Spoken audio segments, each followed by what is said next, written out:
दोस्तों, मैं हूं इंद्रजीत सम्याल। मेरे इस YouTube channel talks with Indrajeet Samyal में आपका स्वागत है। आज जिस घटना के ऊपर मैं बात करना चाह रहा हूं और मन बड़ा व्यथित है, दुखी है और मेरे पास शब्दों की भी कमी है कि किन शब्दों के साथ उस घटना पे मैं आपसे बात करूं। लेकिन बहरहाल बात करना भी जरूरी है और जरूरी इसलिए है कि सिस्टम की एक बड़ी खामी है और उस खामी के ऊपर बात करना भी बड़ी जरूरी है।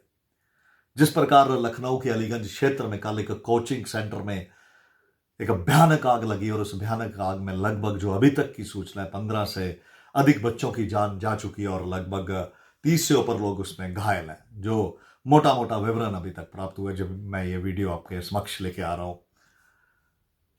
कहा जा रहा है कि एक अत्यंत भीड़ भाड़ बड़े क्षेत्र में यह कोचिंग इंस्टीट्यूट था और वहां एक गेमिंग जोन था जिसमें कंप्यूटर्स के ऊपर लोगों को कैसे एनिमेशन फिल्में बनाई जाती हैं बच्चों को सिखाया जाता था। लेकिन दोपहर लगभग 3 बजे जब ये आग लगी और आग इतनी भयानक थी कि चारों तरफ चीख पुकार मच गई।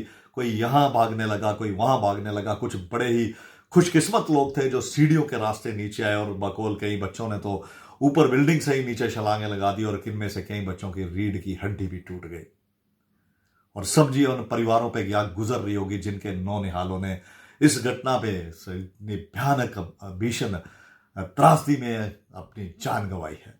वो एक बच्चा जिसे माँ बाप बड़े चाव से पालते हैं। वो एक माँ अपने गर्भ में लगभग 9 महीने एक बच्चे को रखती है, संसार में लाती है और उसके बाद माँ बाप अपनी अथाह मेहनत परिश्रम से उस बच्चे को 20-21 वर्ष की आयु में जब वो बच्चा पहुंचता है और माँ बाप को एक सहारा लगता है कि उसमें एक सहारा ढूंढते हैं और अपने बच्चे की बेहतरी के लिए वो हर प्रयास करते हैं। लेकिन उन्हें क्या पता था कि ये इस प्रकार जिस कोचिंग इंस्टीट्यूट में, जिस उस एनिमेशन सेंटर में वो अपने बच्चे को भेज रहे हैं, वहीं आज पिछला दिन उनके लिए एक काल का दिन बन के आएगा। और बेगुनाहों, वो कहते हैं ना, जमी खा गई आसमां कैसे कैसे, जमाने ने मारे नौजवान कैसे कैसे। एक बड़ी पुरानी फिल्म का ये गीत था। मुझे बरबर सी आपसे बात करते करते याद आ गया कि वो बच्चे जिन्होंने अभी खिलना था, वो उम्मीदें, वो सपने जो उन्होंने अपने जहन में पाले थे, उन सपनों की अकाल मृत्यु हो गई। लेकिन सबसे बड़ी बात यह है कि साहब आज व्यवस्था से भी प्रश्न पूछने का सवाल है। इस देश में लगभग, यदि आप फायर इंसिडेंट्स,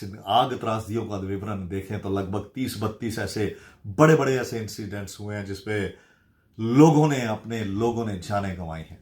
और लेकिन सबसे बड़ी बात यह है कि अभी कुछ दिन पहले, 1 महीना पहले ही दिल्ली के एक होटल में एक भयानक, आपने देखा कि एक भयानक आग दुर्घटना आई और उसमें भी संख्या लोगों की जानें चली गई। लेकिन सबसे बड़ी बात यह है कि यदि आप अपने अगल बगल देखें, बात इस अलीगंज के इस कोचिंग इंस्टीट्यूट की नहीं है। इस देश में ना जाने कितने इंस्टीट्यूट्स ऐसे होंगे जिनमें फायर सेफ्टी मेजर्स अडॉप्ट नहीं किए गए होंगे।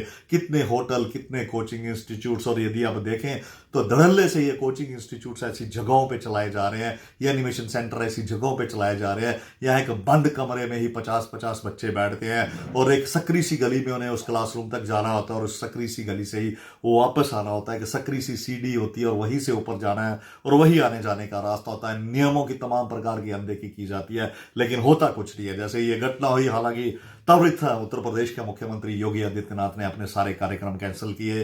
प्रधानमंत्री नरेंद्र मोदी ने भी इस घटना पर शोक व्यक्त किया और वो जो भी परिजन थे उनके परिजनों को 2-2 लाख, और मुख्यमंत्री ने भी अपनी सहायता राहत कोष से एक बड़ी धनराशि उन परिवारों को दी है। लेकिन सवाल उसका नहीं है। उन्होंने एक सिट भी गठित कर दी है जो कि 7 दिनों के भीतर अपनी रिपोर्ट देगी। लेकिन सबसे बड़ा सवाल यह है कि कब तक सिस्टम, कब तक व्यवस्था हम इस देश के नौजवानों से, इस देश के नवभांकरों से, इस देश की लोगों की जान से खेलती रहेगी। आज कितने इस देश में कितने होटल हैं जो बिल्कुल फायर सेफ्टी मेजर्स पे खड़े नहीं उतरते होंगे। कितने कोचिंग इंस्टीट्यूट्स हैं, कितने ऐसे इंस्टीट्यूट्स हैं। और ये जो गर्मियों का जब मौसम होता है, जब इस प्रकार का ये मई, जून, जुलाई, अगस्त का ये कैसा होता है जब तापमान अपने पूरे बवाल पे होता है और उसी समय कहीं शॉर्ट सर्किट से किस प्रकार ये घटनाएं हो जाती हैं। क्योंकि एक तापमान में जगदम वृद्धि होती है।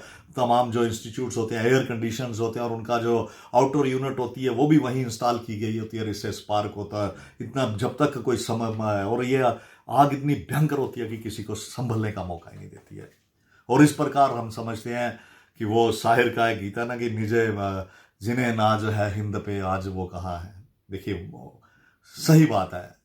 ये वो देश, जिस देश का हमने आज़ादी के बाद एक बड़ी कल्पना की थी, एक बड़ा सपना देखा था, लेकिन आज भी हमें मुझे ये कहने में कोई कोताही नहीं है, ना मैं शर्म महसूस करता हूं कि आज भी इस देश में मूलभूत सुविधाओं के लिए लोग तरस रहे हैं। तमाम परिवार के परिवर्तन किए, लेकिन आज भी लोगों की जो एक लाइफ सेफ्टी मेजर्स होते हैं उस पर हम खरे उतर नहीं पाए हैं। सोचिए किस प्रकार जिन 15 बच्चों की जान गई है, उनके उनके जरा परिवार वालों से आप बात करें, वो बताएंगे आपको कि किस पीड़ा से वो गुजर रहे हैं, किस प्रकार की एक मानसिक त्रासदी है वो जो सारी उम्र उनका पीछा करेगी। जब तक वो इस संसार में जिएंगे वो इस त्रासदी से उभर नहीं पाएंगे। लेकिन यदि दोषी की बात आ गई तो महज अब सबको पता है कि कुछ दिनों के लिए गिरफ्तारी होगी, फिर साल 6 महीने बाद एक बेल मिल जाएगी, बेल से बाहर आएंगे। धीरे धीरे धीरे धीरे ये घटना जैसे तमाम घटनाएं इस देश में होती है, अभी तक आज तक भी कोई बड़ा एक जो मेजरमेंट, वो जो एक लैंडमार्क जजमेंट इस दिशा में अभी तक नहीं आई है। पिछले दिनों गोवा की एक नाइट क्लब में आपने देखा आग लगी थी, वहां भी कुछ लोग जिंदा जल गए थे, लेकिन 6-8-10 महीनों के बाद उनके जो मालिक थे, मैनेजर थे, सबको बेल मिल गई है। खैर वो कानूनी व्यवस्था का एक वो है, लेकिन हमारा ये कहना है कि इस प्रकार इस देश की विधि व्यवस्था, इसका देश का जो शासन तंत्र है उसमें इतनी कमियां हैं। इन कमियों को दूर करने की जरूरत है, क्योंकि इस देश में असंख्य बच्चे, माँ बाप अपने बच्चों को कोचिंग इंस्टीट्यूट्स मिलते हैं, छोटे छोटे और जो कोर्सेज करवाने के लिए बड़े इंस्टीट्यूट्स में, बड़े शहरों में भेजते हैं।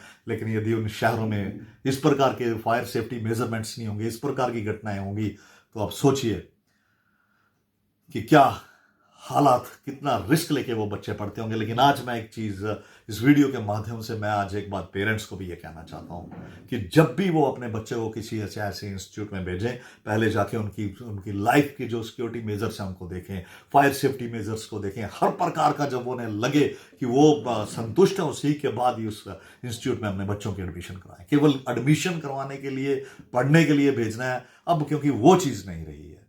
आपको बच्चों की पढ़ाई के साथ साथ उनकी सुरक्षा, उनकी हर चीज का वो ये चीज देखने की जरूरत है। इस प्रकार यदि हम कुछ लोग होटल्स में भी जाते हैं तो हम देखते हैं कि जब भी रूम लेते हैं तो आप अच्छे तरीके से चेक करिए कि इमरजेंसी की सिचुएशंस में कहाँ एग्जिट है, क्या फायर सेफ्टी मेजर्स पूरे हैं। क्योंकि यदि आप इन रूल्स की अनदेखी लगेंगे तो आप अपने लिए ही मुसीबत में मोलेंगे। बहरहाल इस घटना से आज मन बड़ा व्यथित है, दुखी है। मैं किसी पे टीका टिप्पणी या दोषारोपण नहीं करना चाहता था, लेकिन मन में अथाह पीड़ा है कि लगभग 15 नौजवानों ने, जो 20-21 वर्ष की आयु में हमारे छोटे छोटे बच्चे थे, बच्चियां थी, उन्होंने अपने जीवन से हाथ धोया है। और इस दुख की घड़ी में हम सब उनके साथ खड़े हैं और ईश्वर से यही प्रार्थना करते हैं कि ईश्वर उन्हें अपने चरणों में स्थान दे और उनके घर वालों को यह हादसा सहने की सहन शक्ति दें। आप इस जो कोचिंग इंस्टीट्यूट में ये जो इंसिडेंट हुआ, आप इस बारे में क्या सोचते हैं? कमेंट बॉक्स में जाके जरूर बताएं। और जाते जाते मेरे इस channel talks with Indrajeet Sambyal को लाइक करें, सब्सक्राइब करें, शेयर करें। धन्यवाद। जय हिंद, वंदे मातरम, भारत माता की जय।